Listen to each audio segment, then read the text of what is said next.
The Grand Plaza Hotel ballroom featured crystal chandeliers that illuminated the space above, while the individual wearing a black dress, purchased at a discounted price but expertly tailored, adjusted her attire. With 15 years of experience as executive assistant to Matthew Chin, CEO of Chin Innovations, she had come to understand that true sophistication is not necessarily determined by the cost of one's clothing.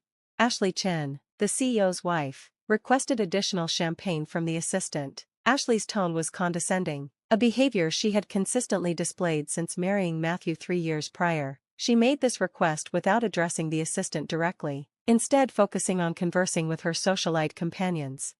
The assistant politely responded, indicating that she was a guest at the event and suggesting that a server could fulfill the request. However, Ashley dismissed the suggestion, turning to acknowledge the assistant while making a pointed remark about her dress, implying it was not on par with her own high-end attire. Ashley further stated that the assistant was only attending the event because Matthew had extended invitations to all employees, regardless of rank, including those in support staff positions. The other women in Ashley's circle responded with laughter. The assistant, maintaining her composure, observed Matthew across the room, engaged in a discussion with other board members. While Matthew was recognized for his professional competence, it was evident that he did not recognize the dynamics of his wife's treatment of others. Ashley continued, criticizing the assistant's seating arrangement, stating that the table was intended for executives and their spouses, and that employees should be placed at the back. The assistant referenced a silver bracelet, a gift from Matthew's late father, as a reminder that her position was properly established. She calmly confirmed that her seating was appropriate, but Ashley continued to emphasize the assistant's position in the company, instructing her to remain in her place. This exchange highlights the social dynamics at play, specifically the disparity in how individuals perceive one another based on rank, as well as the personal tensions that can arise in hierarchical professional relationships. If Ashley only knew how much her luxurious lifestyle depended on my signature. 15 years ago, when I first joined Chin Innovations right after graduating from college, old Mr. Chen had seen potential in me, while everyone else saw just another young secretary. He recognized that I had earned a business degree from Stanford, juggling night classes and student loans.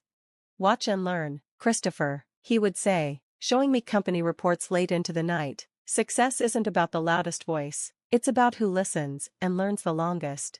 He taught me everything about the business, and I became his trusted advisor. When his health started to decline, he made a decision that would change everything, but only his lawyer and I knew about it. The company needs someone who understands its core, he had said, signing the papers that made me the majority shareholder. Matthew is great at innovation, but he needs someone steady to guide the company. Be that person, Christopher, just keep it quiet. For 5 years, I followed his wishes. I attended board meetings, pretending to take minutes, but in reality, I controlled most votes through proxy. I reviewed major decisions, appearing as though I was just organizing papers for Matthew. The board members who knew the truth respected my discretion, and the company thrived. Then Matthew married Ashley, and everything changed. She pushed for modernizing the company, which meant replacing experienced employees with her socialite friends. She started racking up extravagant business expenses that mirrored her shopping sprees. Worst of all, she mistreated the loyal staff who had been with Chin Innovations for years. I watched, documented, and waited. Actually, I said, standing up slowly, I think it's time we had a chat about your place here. Ashley, would you join me in the executive conference room? She laughed. The conference room? You don't have the authority to. Oh, but I do, I replied, nodding at Mr. James, our legal counsel, who had been waiting for my cue. He stepped forward with a folder. There are some documents you need to review, right now. Ashley's smile faded as Mr. James placed the folder in front of her. Inside were photos, dozens of them. Her business lunches were actually shopping sprees charged to the company. Her charity events were secret gambling trips to Vegas. And most damaging of all, there was evidence of her selling company information to competitors.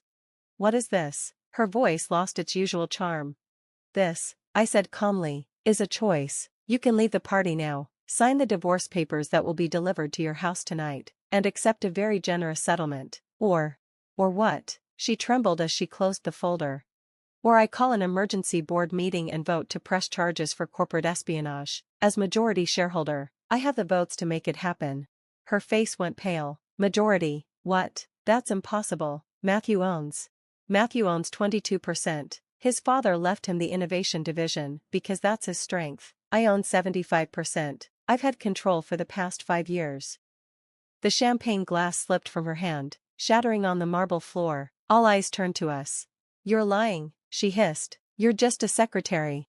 I smiled, touching my silver bracelet again. Oh, Ashley, didn't anyone ever tell you? The best way to learn a company's secrets is to be the person everyone underestimates.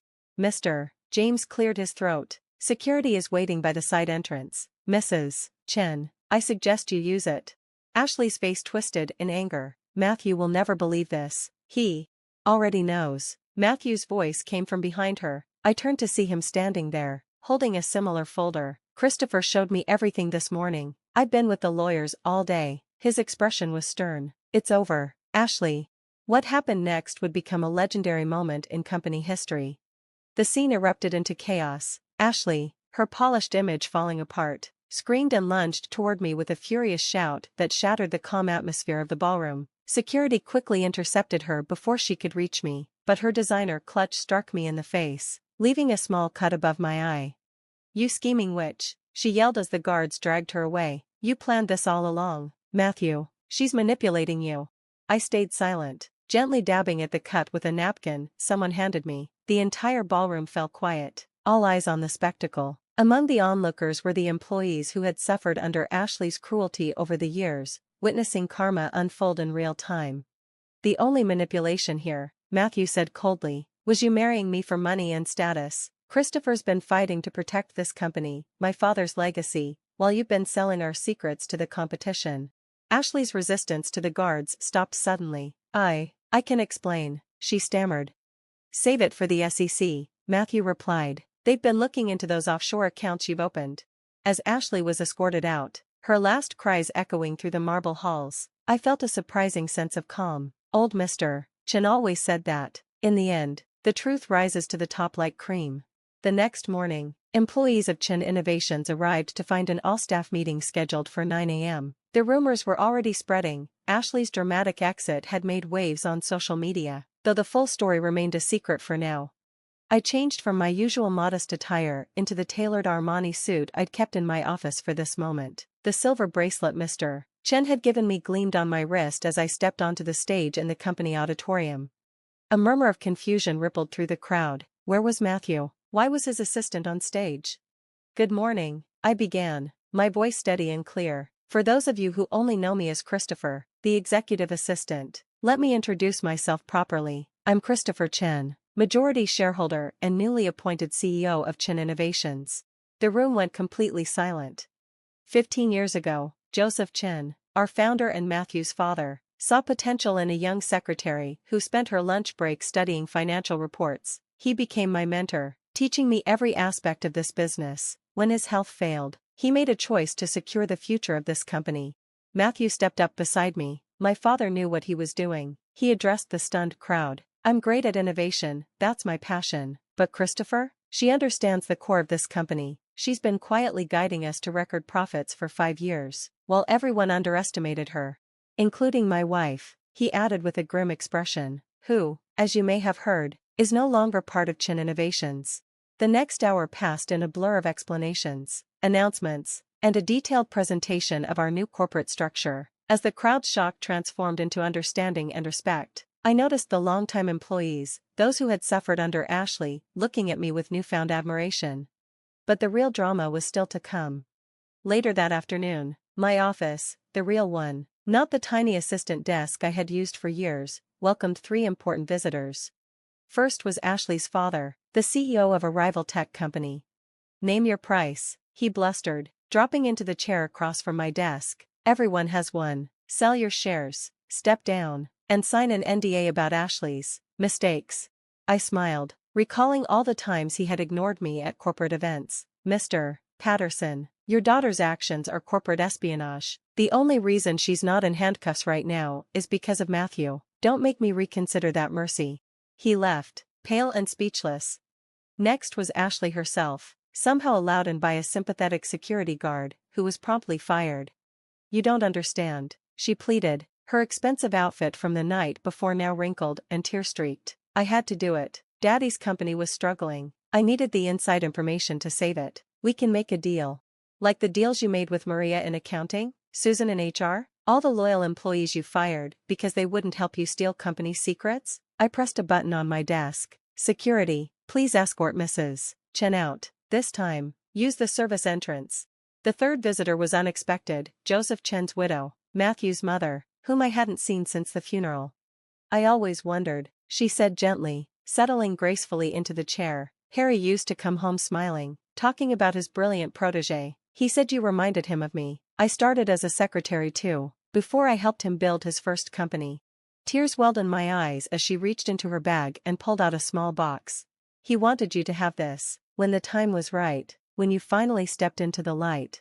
Inside was a necklace that matched my silver bracelet, with a simple inscription, to Christopher, who proved that wisdom whispers while ego shouts. The next few weeks were intense. Ashley's attempted corporate espionage made headlines, though we managed to keep the worst details private for Matthew's sake. Her divorce settlement was generous, but came with ironclad NDAs and a permanent ban from working in the tech industry again. Patterson Technologies, her father's company, was investigated by the SEC and eventually filed for bankruptcy. It turned out Ashley's help had only accelerated their downfall. But the real story was how Chen Innovations transformed.